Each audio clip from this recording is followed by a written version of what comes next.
spectrum of disease with a variety of etiologies, but with a common site of primary injury, the glomerulus. As you know that there are so many causes of the nephritic syndrome, but the common in these different etiologies is that the focus of injury is in the glomerulus. Now, what that kind of injury it is? The injury leading to most GN is immunologically mediated. होता क्या है कि जो antigens renal glomerulus के अंदर या renal matrix के अंदर या रीनल ग्लोमेरुलर बेसमेंट मेम्ब्रेन के अंदर होते हैं वो बेसिकली ऑटो एंटीजन की तरह काम करने लगते हैं और they are activating the cellular and the humoral arms of the immune system. यानी अपना बॉडी का जो इम्यून सिस्टम है वो अपने ही एंटीजेंस के अगेंस्ट काम करने लगता है, जिसकी वजह से इंजरी का कैस्केड शुरू होता है। अच्छा, अब ये जो एंटीजेंस हैं these could be native to the glomerular itself और they could be circulating antigen antibody complex. यानी अगर कोई इन्फेक्शन हुआ बॉडी के अंदर और उसके नतीजे में कोई बैक्टीरियल इन्फेक्शन हुआ, कोई वायरल इन्फेक्शन हुआ, जिसकी वजह से एंटीजन एंटीबॉडी कॉम्प्लेक्सेस जो है वो बन गया, तो अब ये एंटीजन एंटीबॉडी कॉम्प्लेक्सेस अगर ग्लोमेरुलस में जाके ट्रैप हो जाते हैं तो वहाँ से ये एक इंसाइटिंग सोर्स होंगे for another immune process that results into the glomerular injury. तो समझने वाली बात यह है कि जो भी इम्यून मैकेनिज्म यानी जो भी इटियोलॉजी हो उसके नतीजे में जो इम्यून मैकेनिज्म स्टार्ट होगा, इम्यून इंजरी स्टार्ट होगी, उसकी वजह से जो ग्लोमेरुलस है वहाँ पर इंजरी होगी और इंजरी के बाद जो है वो नेफ्राइटिक सिंड्रोम डेवलप होगा। ठीक है। अच्छा, now you can see in this diagram that there are antibodies with these arrowheads and the antigens with the circular shape. These antigen antibody complex, when trapped into the glomerulus, they initiate inflammatory cascade.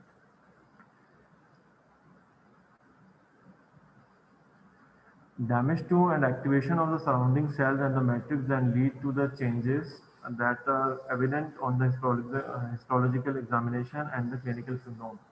इस बात का क्या मकसद हुआ, यानी अब जो भी कुछ इस इंजरी के नतीजे में जो भी डैमेज इनिशिएट हो रहा है, जो भी सराउंडिंग सेल्स में या मैट्रिक्स में चेंजेस आ रहे हैं, एक तो वो आपको कैरेक्टरिस्टिक हिस्टोलॉजिकल नज़र आएंगे जब आप रीनल बायोप्सी करेंगे और स्लाइड बनाएंगे। उसके अलावा एक खास किस्म के सिम्टम्स होंगे, क्लिनिकल मैनिफेस्टेशन होंगी, जिनको आप under the umbrella of nephritic syndrome जो है रिकग्नाइज करेंगे। The resolution of inflammation might return an inflamed glomerulus to the normal, or if the healing phase is poorly regulated, it may result in cellular dropout, scarring, glomerular sclerosis, and CKD. It means that if the injury is recovered, then the glomerulus may get its normal function, normal structure. But if the injury is severe, it results in glomerular scarring and ultimately development of chronic kidney disease, loss of GFR. So in this picture, you are appreciating a section of glomerulus. This is mesangium. This is capillary lumen, and these are few mesangial cells. So this is a normal glomerulus. Now here you can appreciate that there is too much infiltration with the inflammatory cells. The purple color cells are basically the inflammatory cells, and these are infiltrating the whole glomerulus. It means that there is some inflammatory process going on into the glomerulus. That is the hallmark of nephritic syndrome. Again, the slide is showing severe infiltration with inflammatory cells, increased mesangial matrix, mesangial hypercellularity, and you can appreciate that the space between the this glomerulus and this basement membrane is reduced because of active infiltration. So, as you learned in nephrotic syndrome, there are certain manifestations of nephrotic syndrome which are characterized by proteinuria more than 3.5 grams, edema, lipiduria, etc. In the nephritic syndrome, there is glomerular hematuria and pyuria. The presence of the dysmorphic RBCs. Now, what are the dysmorphic RBCs? Basically, these are the acanthocytes, or these are the RBCs which, after passing through the capillary fenestration, get altered their shapes. So, presence of dysmorphic RBCs or acanthocytes in urine and pyuria, that is presence of WBCs, is a sign of inflammation, which is characteristic clinical manifestation of nephritic syndrome. Other than hematuria and pyuria, patient could have proteinuria, but the point to consider from nephrotic syndrome is this: that in nephrotic syndrome, the proteinuria is usually more than 3.5 grams per day. But in nephritic syndrome, the urea is usually less than 3.5 grams. It may be 2 grams, 1.5 grams, but not that severe. Okay, there could be renal dysfunction, renal impairment, yani increase in serum creatinine and oliguria.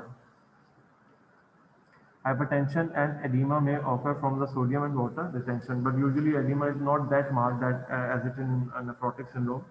So basically, there are four clinical manifestations: glomerular hematuria and pyuria, proteinuria, hypertension and edema, and renal dysfunction.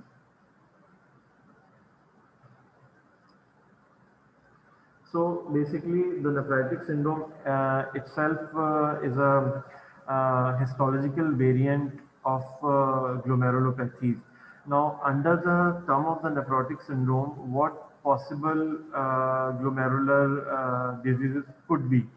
So one of is acute glomerulonephritis. So in this, usually nephritic syndrome presents acutely, and it is known as acute glomerulonephritis.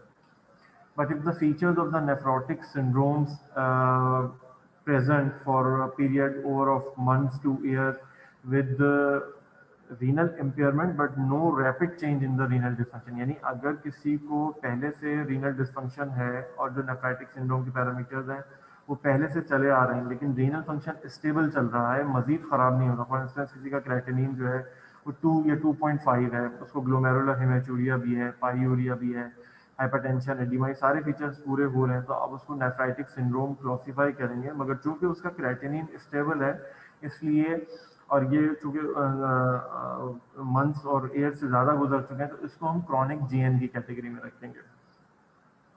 तो nephritic syndrome acute GN की तरह भी present कर सकता है और chronic GN की तरह भी प्रेजेंट कर सकता है. अच्छा, अब इसी में एक टर्म है rapidly progressive glomerulonephritis. In case when the patient is having nephritic syndrome and the renal function is rapidly deteriorating, then it is known as rapidly progressive glomerulonephritis. So it is very aggressive disease. It should be controlled with very strong immunosuppression. Now we come to the diseases. What are the diseases which can cause nephritic syndrome? So first of all, post-infectious glomerulonephritis.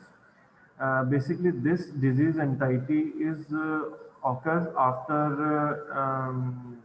pharyngitis with group A, that is beta hemolytic streptococcus.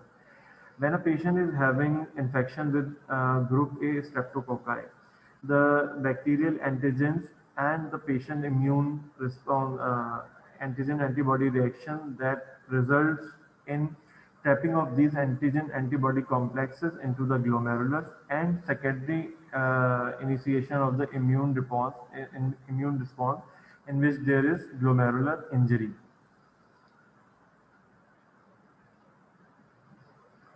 Another cause of nephritic syndrome is systemic lupus erythematosus. Systemic lupus erythematosus can cause nephrotic syndrome as well, nephritic syndrome as well, and rapidly progressive glomerulonephritis. So in this disease, complement levels are decreased and other manifestations of the lupus are present usually. Another cause is subacute bacterial endocarditis. in this disease also patient is having low complement levels. Now, what is shunt nephritis? It is usually caused by infection of a ventriculoperitoneal shunt used to relieve the hydrocephalus. As with bacterial endocarditis, sustained bacteremia is the cause of nephritis. Complement levels are low as in the bacterial endocarditis.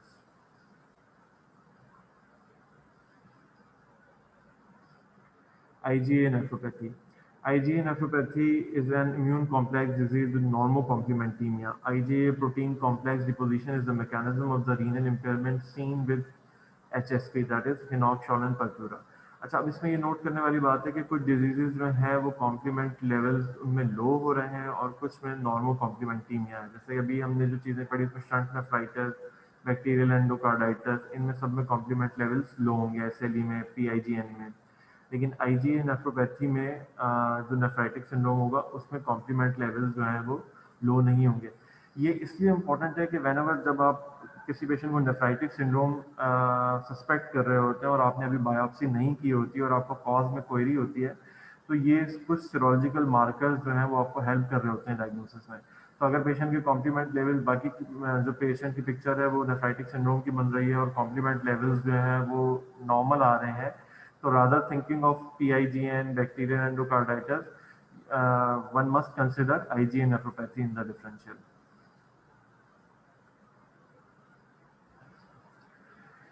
The membranoproliferative glomerulonephritis is a disease of children and young adults, and it's relatively rare. MPGN can also present as nephrotic syndrome and has generally progressive clinical course with poor outcome. यानी एमपीजीएन भी जो है nephrotic की तरह भी present कर सकता है, नेफ्राइटिक की तरह भी प्रेजेंट कर सकता है। एमपीजीएन की भी टाइप्स हैं, मैंने बहुत ज़्यादा डिटेल इसमें नहीं बताई क्योंकि वो बियॉन्ड द स्कोप चला जाएगा मामला। एमपीजीएन टाइप 1, एमपीजीएन टाइप 2 एंड एमपीजीएन टाइप 3। जो एमपीजीएन टाइप 1 होता है उसमें C3 C4 बोथ लो होते हैं और एमपीजीएन टाइप 2 में C3 लो होता है। तो इसमें भी कॉम्प्लीमेंट लेवल्स आपको लो मिल सकते हैं एमपीजीएन में। Another cause of nephritic syndrome is post-immune disease, and this accounts for approximately 40% cases of the RPGN. These diseases appear as necrotizing glomerulonephritis on renal biopsy, but without immune complexes. They frequently involve the lung, pulmonary, and basically kidney, so commonly known as pulmonary renal syndrome. And these patients are always normocomplementemic. Anti-GBM disease, another cause. So, अब जो disease हमने पढ़ी उसमें anti GBM, pauci immune disease, IgA nephropathy, इन सब में जो है वो कॉम्प्लीमेंट लेवल्स जो है वो नॉर्मल मिलेंगे। लेकिन पोस्ट इन्फेक्शियस, एसएलई, उसके अलावा बैक्टीरियल एंडोकार्डाइटिस, शंट नेफ्राइटिस, इसमें जो है वो आपको कॉम्प्लीमेंट लेवल्स जो है वो लो मिलेंगे। How to approach a patient with nephritic syndrome. इसमें सबसे पहले जो है वो आपको हिस्ट्री लेनी होगी पेशेंट से। पेशेंट हिस्ट्री में क्या फीचर्स आपको बताएगा जिससे आपको क्लू मिले कि नेफ्राइटिक सिंड्रोम हो रहा है पेशेंट को। सबसे पहले जो है वो पेशेंट के पास स्वेलिंग की हिस्ट्री होगी कि उसको पीरियल स्वेलिंग, फेशियल स्वेलिंग या एब्डोमिनल डिस्टेंशन हो रही होगी बिकॉज ऑफ फ्लूइड रिटेंशन। उसके अलावा पेशेंट ओलिगोयूरिया की हिस्ट्री दे सकता है। एज आई टोल्ड यू कि there is renal dysfunction in the nephritic syndrome, so patient can give you the history of decreased urine output when the GFR is decreasing. Apart from oliguria, patient give you history of cola colored urine, smoky urine because of presence of hematuria or pyuria. ठीक है? Patient may complain of headache because of hypertension. Patient may complain of a rash because there are certain diseases which are associated with rash, like IgA nephropathy, like MPGN, like SLE. In case if the patient is having SLE, then there could be features of systemic lupus erythematosus. If patient is having PIGN, then patient can give you history of fever and throat infection around 2 weeks ago from the onset of these swelling and oliguria. So these are the points which a doctor should ask in history when suspecting nephritic syndrome. In the physical examination, as I told, that there are signs that to be looked for is edema, and for hypertension you need to check the blood pressure, and fundus for papilledema, heart examination for that is this chronic hypertension or acute hypertension. Now, after history and examination, the part of workup is investigation. And in investigation, we can have depistic urine for hematuria, proteinuria, and urine microscopy for red cell morphology. As I told you that in nephritic syndrome, the glomerular hematuria is characterized by presence of dysmorphic RBCs or acanthocytes. Amount of proteinuria is variable. For this purpose urine DR आपको ये बताएगा कि protein आ रहा है या नहीं आ रहा है, यानी क्वालिटेटिव एनालिसिस होगा। कितना प्रोटीन आ रहा है उसके लिए आपको प्रोटीन क्वांटिफाई करना पड़ेगा, जिसके जो मेथड्स हैं हमारे पास उसमें 24 आवर यूरिनरी प्रोटीन क्वांटिफिकेशन है। और अगर कोई रफ एस्टिमेट चाहिए और हमें स्पॉट में मालूम करना है कि कितना प्रोटीन निकल रहा है, तो उसमें हमें स्पॉट यूरिनरी प्रोटीन और स्पॉट यूरिनरी क्रिएटिनिन मेजर करते हैं और इसका रेशियो फिर कैलकुलेट करते हैं, जिससे हम ये एस्टिमेट करते हैं कि कितना प्रोटीन यूरिया हो रहा है पेशेंट को। उसके अलावा क्रिएटिनिन करवाएंगे आप, यूरिया एंड इलेक्ट्रोलाइट्स करवाएंगे, कंप्लीट ब्लड काउंट करवाएंगे, बोन प्रोफाइल एलएफटीज करवाएंगे, एक्यूट फेज मार्कर्स करवा सकते हैं, सीआरपी, एएसआर। अच्छा, इम्यूनोलॉजिकल एंड सीरोलॉजिकल मार्कर्स आपको करवाने होंगे, जिसमें हेपेटाइटिस बी और सी के टेस्ट भी शामिल होंगे, क्योंकि हेपेटाइटिस बी और सी जो है वो एमपीजीएन करवा सकते हैं पेशेंट को। उसके अलावा एएनए प्रोफाइल करवानी होगी एसएलई को रूल आउट करने के लिए। उसके अलावा एएसओटी टाइटर्स करवाने होंगे आपको। ये सारे जो है वो सीरोलॉजिकल और इम्यूनोलॉजिकल मार्कर्स के अंडर द हेडिंग आ जाएंगे, जिसमें मैंने आपको हेपेटाइटिस बी, सी बताया, एसएलई के एएनए प्रोफाइल बताया, एंका करवाया, पॉसीम्यून जीएन के लिए एंका आप करवाते हैं, एंका एंटीबॉडीज, जिसमें आपका सी एंका और टी एंका शामिल है। उसके अलावा एएसओटी टाइटर करवाते हैं for पीआईजीएन। Other than ultrasound kidneys, to look for the size and echogenicities of the kidneys, because if patient is having nephritic syndrome secondary to chronic GN, then the size of the kidneys would be small, and in that case in the small kidneys are basically the contraindication to renal biopsy, then your workup should be limited at only this point. But if the size of kidney is good and echogenicity is good, you can further proceed for renal biopsy for definitive histological diagnosis.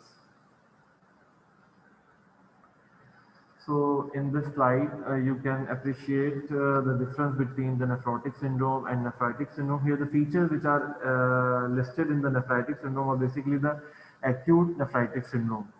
So the onset of the nephrotic syndrome is insidious, but in nephritic syndrome it is abrupt.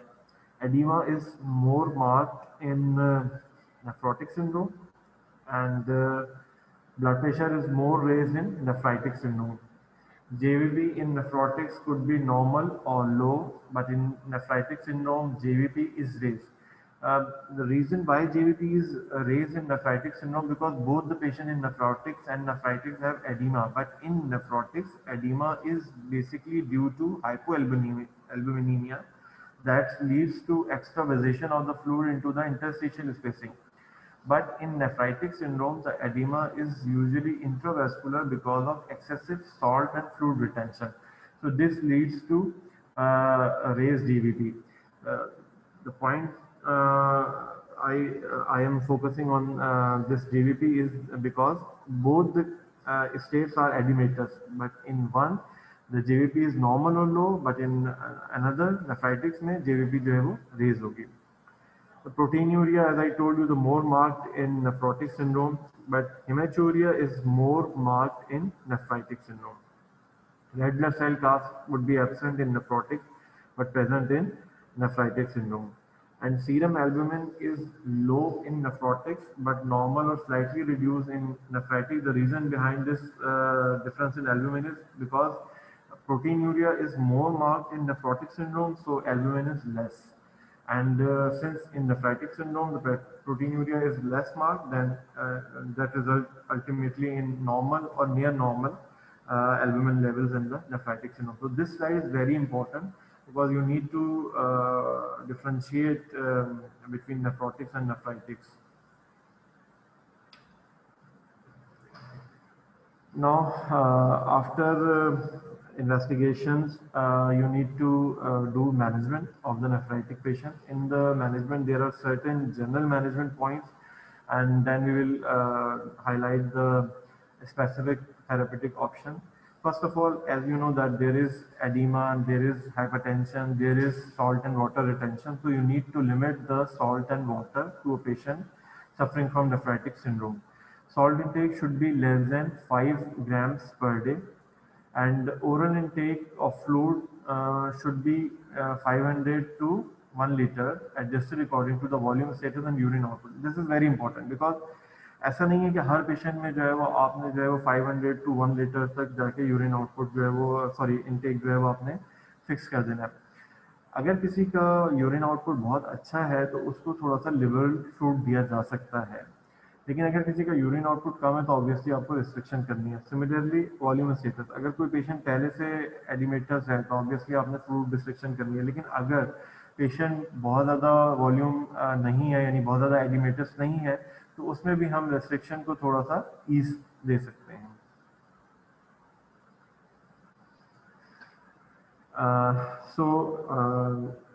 Basically salt and water restriction is a preventive measure, but if patient is suffering from edema, hypertension, diuretics should be used.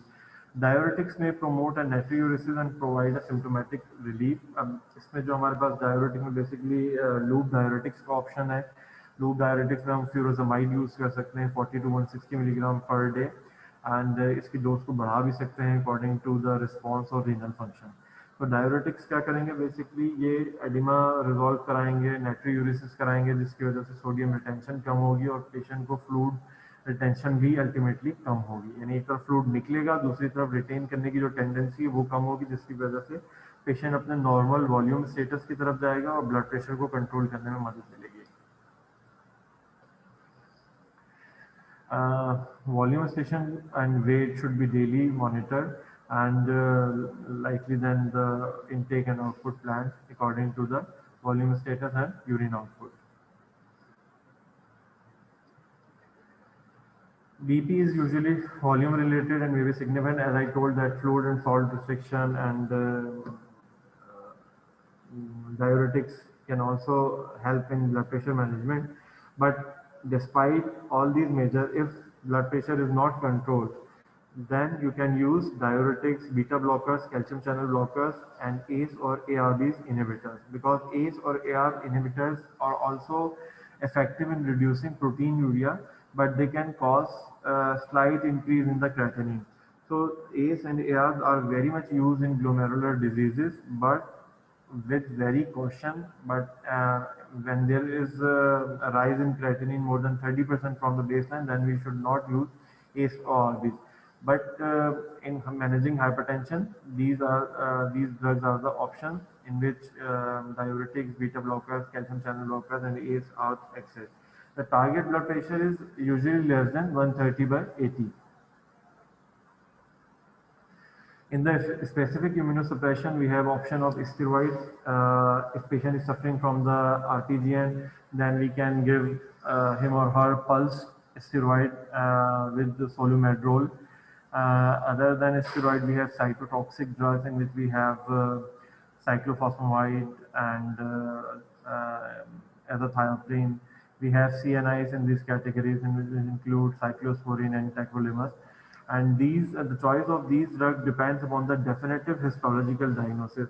Like in MPGN, there is role of cyclophosphamide, but in IgA nephropathy, there is no much proven role of the cyclophosphamide. Other supportive measures to consider: prompt treatment of the infection, adequate nutrition, and management of the complication that may be associated with systemic diseases causing GN, e.g. lupus and vasculitis. And renal replacement therapy. And if a patient is suffering from RPGN and there is sudden deterioration of the GFR, sudden deterioration of the creatinine and urea, then you need to consider renal replacement therapy, which includes